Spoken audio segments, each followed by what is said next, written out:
We're certainly subtracting cannibals in a hurry. Get ready to feed your face. They're delectable. Make it stop.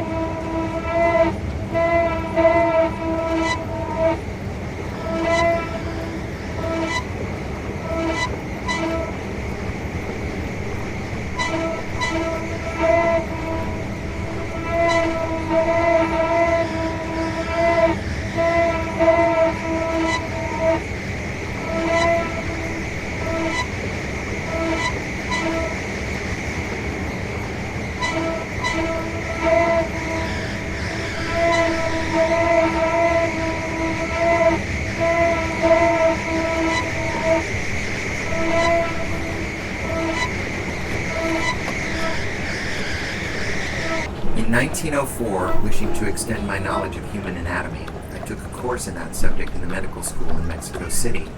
At that time, I read of an experiment which greatly interested me. A French fur dealer in a Paris suburb tried to improve the pelts of animals by the use of a peculiar diet. He fed his animals, which happened to be cats, the meat of cats. On that diet, the cats grew bigger and their fur became firmer and glossier. Soon, he was able to outsell his competitors, and he profited additionally from the fact that he was using the flesh of the animals he skinned. His competitors, however, had their revenge. They took advantage of the circumstance that his premises were adjacent to a lunatic asylum.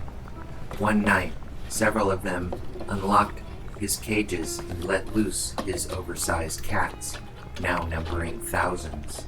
When the cats swarmed out, a panic ensued in the asylum. Not only the inmates, but their keepers and doctors saw cats wherever they turned.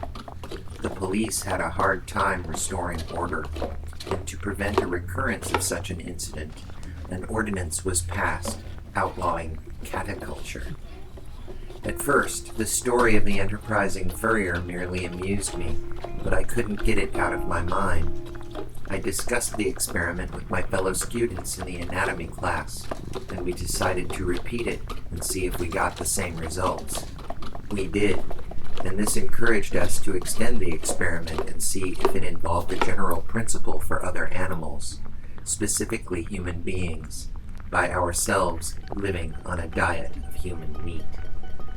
Those of us who undertook the experiment pooled our money to purchase cadavers from the city morgue, choosing the bodies of persons who had died of violence, who had been freshly killed and were not diseased or senile.